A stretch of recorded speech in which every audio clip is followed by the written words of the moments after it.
welcome back to Toyota Sports Talk. Big day for the Washington Spirit, officially introducing their new head coach, Jonatan Giraldez, joined now by the general manager of the Washington Spirit, Mark Krikorian. Mark, I always appreciate your time. Thank you. Thank you. It's a pleasure to speak with you. Obviously, going through this process, Jonatan, a lot of success with Barca. Why do you think that success will translate to the Spirit in the NWSL?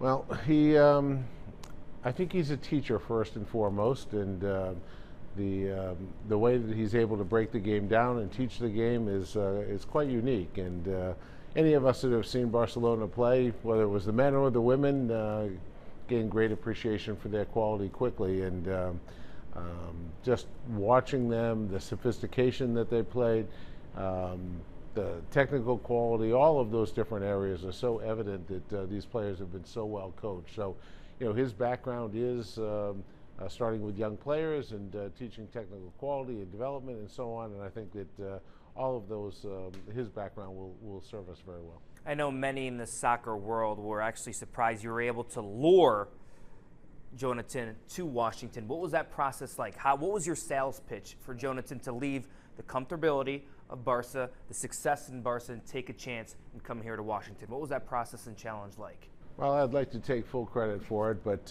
I think that we have an owner, Michelle Kang, who deserves the lion's share of the credit. And you know, our staff, our team of people came together and looked at all of the different analytics and so on, and it was clear that Jonah was going to be the target for us. And after identifying that and bringing Michelle into the loop, she went and did her thing, and she was able to go to Barcelona and sit with Jonah and his family and agents and so on, and have discussion and present what the project looked like. And I think in all of the discussions we had, it became really evident that Jonah is both a smart guy and a very open-minded guy, and could see that there was a project in front of him here that may be interesting to consider.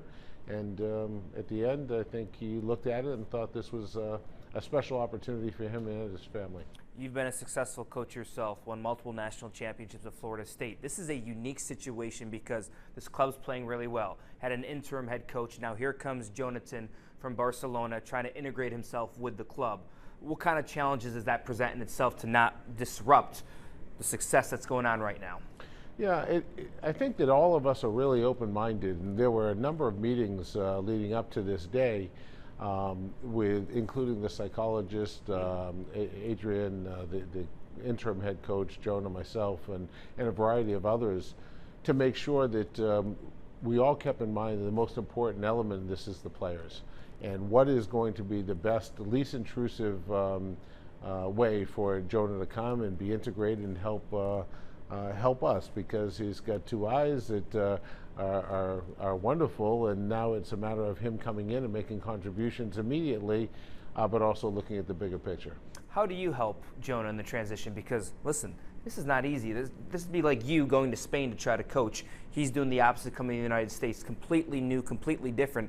This is a lot on one's plate. It's really difficult, but I think having Adrian here now and having him be here for the number of months, and being in constant contact with Jonah during all of this time probably has made the transition a little bit easier and a little bit smoother. But you know, what all of these staff have learned is that we're here for them. We're here to support them and their families, and we know that if they're spending their time worrying about where they're living, and if they're worrying about, for some of our staff that have children, what school they're going to go to, how is that all going to work, getting visas and so on, then they're going to be distracted from what it is that they need from them. So our staff has done just a great job of trying to minimize those different stressors that can cause a lot of challenge to a staff. With any professional team, any sport, the relationship with the general manager and the head coach, very important, have to be on the same page. How do you take those steps to have that same page conversations and develop that rapport and relationship with Jonah? Well, I think that over the course of the time that we've been speaking now for so many months, it seems, we've been able to at least put a foundation together for that. And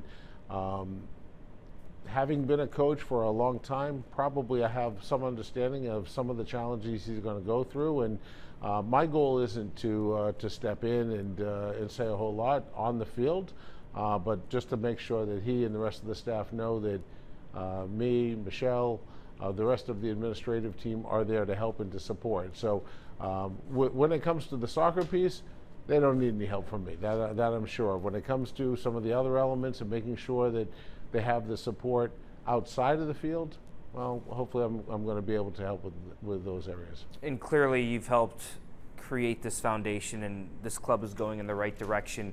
Look at the results already this year. The draft picks you've hit on, the influx of young talent mixed in with the veterans. You got to be happy with the kind of the identity that's coming together for this club. Yeah, we spent a lot of time in trying to identify, okay, what's the playing style that we want to have, and it was clear that it was going to be a possession style of play, and there's no one better than Barcelona and Jonah. So we were able to go and do that. But we also know that to maintain success, to have success and to maintain success, it starts with having a great culture. And so much time and energy from our staff was spent on interviewing the players during the draft, on looking at free agents. There are a lot of talented free agents out there, but the ones we went after, they were for a lot of different reasons beyond just the on-the-field performance. They were, who's going to be the best teammate? Who is it that's going to think about something other than themselves all the time? And I think that in so many of those areas, the amount of time and energy and resource we spent is now showing that it was worthwhile. You've been in women's sports for a lot of years. I mean, I don't think women's sports has been stronger across the country right now, from basketball to soccer. What do you think about this growth? Because I feel like it's a rocket ship right now, just going straight to the moon. I think it's fantastic, and you know, people can use whatever expression they want for Caitlin Clark and the WNBA and so on. For me, I think that her and so many of those other top kids coming out of college just elevated the whole women's basketball landscape. I've become a fan of softball as well, and watching Oklahoma win another national championship. And you know, as I watch and I see in this landscape of women's sport, that it's just exploding, and it's fantastic. And all of these, I have a daughter, I don't know if you do or not. I do, but 6-year-old. You kind of look at it and you're just so thankful that they're having opportunities that probably back in my generation that I had, that many women back in the day didn't have. And the league itself, the NWSL, where's the growth there? Because I see the attendance, I see the numbers.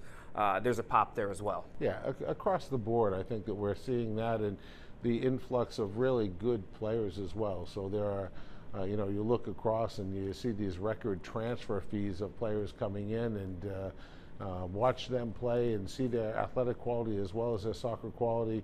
I think all of it's going in the right direction. I know we're still kind of like halfway through the season. You have a long break coming up here for the Olympics, but this team's in position to make a run and maybe do something special. Do you see it? Do you feel it? Yeah, I think that, you know, as Jonah said, the team hasn't accomplished anything yet. Correct. Other than, you know, you kind of look and, all right, we have a good foundation right now. But at the end of the day, it's going to take a whole lot more time, a whole lot more energy from all of the coaches and the staff and the players and so on to see where it all lands. But I do think that we have the fundamental pieces to, you know, go into the playoffs and give ourselves an opportunity to win. All right, Mark Krikorian, great catching up with you. Nice to see you. Thank you so much. Much more to come right here on Toyota Sports Talk. Stay with us.